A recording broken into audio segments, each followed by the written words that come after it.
오늘 종목별로 보면 시가총액 1, 2, 3위가 상승했습니다. 애플과 마이크로소프트 상승하고 반도체 엔비디아가 1.67% 상승했고 마이크론도 3% 상승했습니다. 인텔이 2.69% 하락하면서 반도체 모임인 필라델피아 반도체 지수만 오늘 0.18% 하락 마감했습니다. 세계 최대 검색 엔진 구글이 반독점 리스크에 빠지면서 주가가 장중에 4% 가까이 하락하기도 했습니다. 구글의 모회사 알파벳은 미국 당국이 분리를 추진한다는 소식이 나왔습니다. 미국 법무부에서 글로벌 최대 검색 엔진 기업 구글의 해체 가능성을 검토했다는 소식에 구글의 모회사 알파벳 주가가 하락했습니다. 알파벳의 주가는 2.35% 내린 162.03달러의 거래를 마쳤습니다. 장중 한때 약 4%까지 내리면서 160달러 선을 밑돌았다가 낙폭을 줄인 것입니다. 2조 달러가 넘었던 알파벳 시가총액도 1조 9,820억 달러로 하락했습니다. 알파벳의 주가 하락은 미국 당국이 구글을 상대로 제기한 온라인 검색 시장의 반독점 소송 1심에서 승소해서 구글 해체 가능성 등을 검토하고 있다는 소식 때문으로 풀이됩니다. 블룸버그 통신은 검색 시장의 독점을 막기 위해서 법무부가 구글의 안드로이드 운영체계와 웹브라우저인 크롬을 강제로 떼어내거나 광고 서비스 업체인 애드워즈의 강제 매각을 검토하고 있다고 보도했습니다. 지난 5일 워싱턴 DC 연방법원은 구글은 독점 기업이라면서 구글의 스마트폰 웹브라우저에서 자사의 검색 엔진을 기본값으로 설정하기 위해서 애플 등에 260억 달러, 약 35조 원가량을 지불한 것은 위법이다라고 판단했습니다. 법원은 구글의 반독점법 위반 여부에 대해서만 판결하고 구체적인 처벌 등에 대해서는 추후 결정할 예정입니다.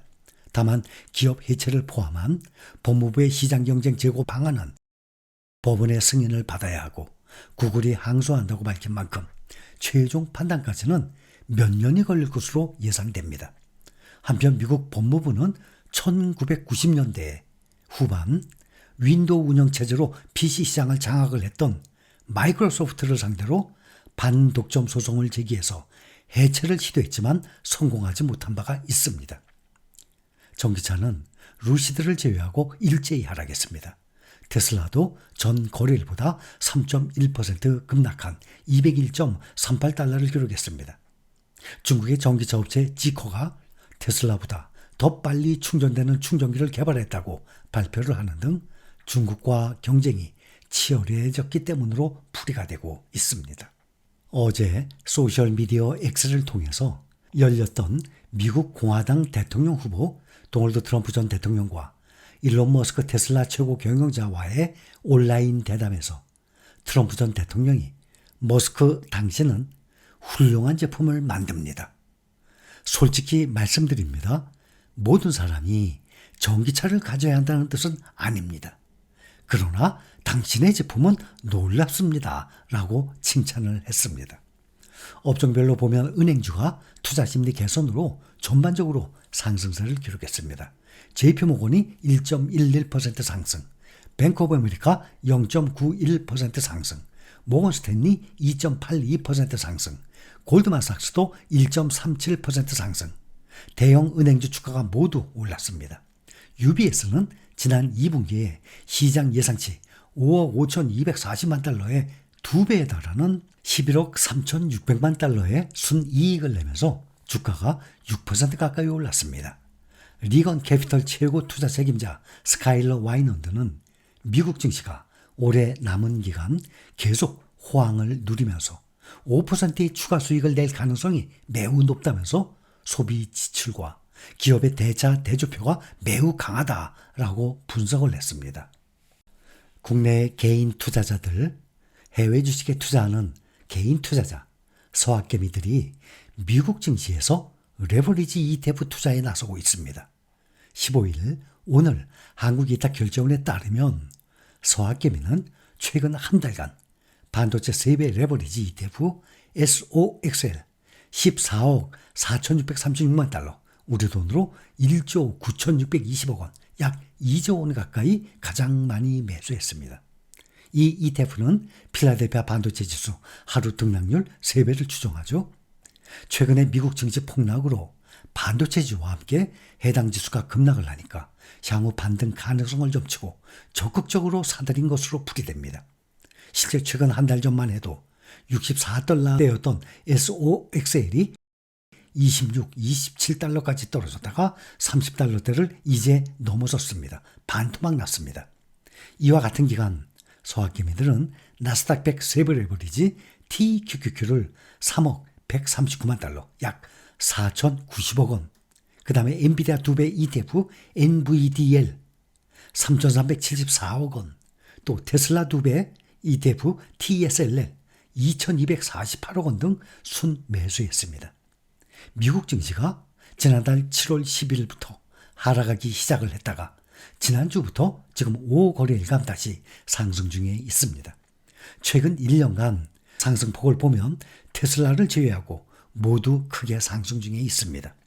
1년간을 보면 우리가 투자하는 대표 나스닥 100 원화로 투자하는 것 말고 같은 달러로 투자하는 QQQ 기준으로 1년 동안 26% 상승했는데 SOXL은 61% 상승, TQQQ 63% 상승, 엔비디아의 2배 레버리지 NVDL은 엄청나네요. 300% 상승.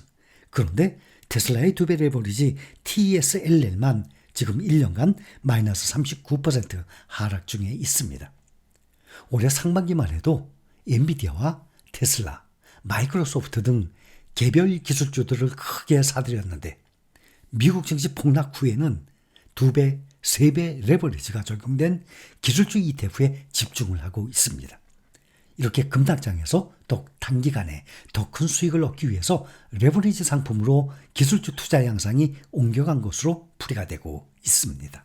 이번 주에 발표가 된 PPI에 이어서 7월 미국 CPI가 예상치에 부합을 하면서 약 3년 반 만에 가장 둔화한 모습을 보이니까 매수 심리가 이어지고 있습니다. 지난주부터 지금 5거래일 연속 상승 중에 있습니다.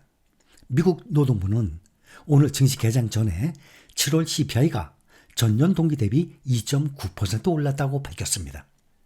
이렇게 인플레이션이 3% 아래로 떨어진 것은 지난 2021년 이후 3년 만에 처음입니다. 전월 대비로는 0.2% 상승해서 마찬가지로 시장의 예상에 부합을 했습니다.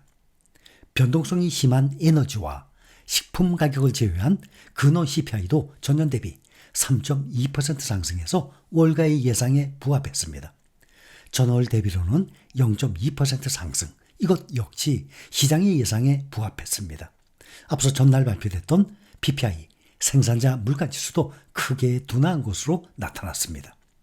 월가의 공포지수로 불리는 시카고 옵션거래소의 변동성지수 VIX 갑자기 크게 아주 높게 치솟았습니다. 지난 5일 코로나 팬데믹 초기 이후 최고 수준 65.73까지 치솟았다가 지금 수위를 많이 낮췄습니다. 오늘은 장마감 시간 기준 전장 대비 10.32% 더 내린 16.25를 기록하고 있습니다.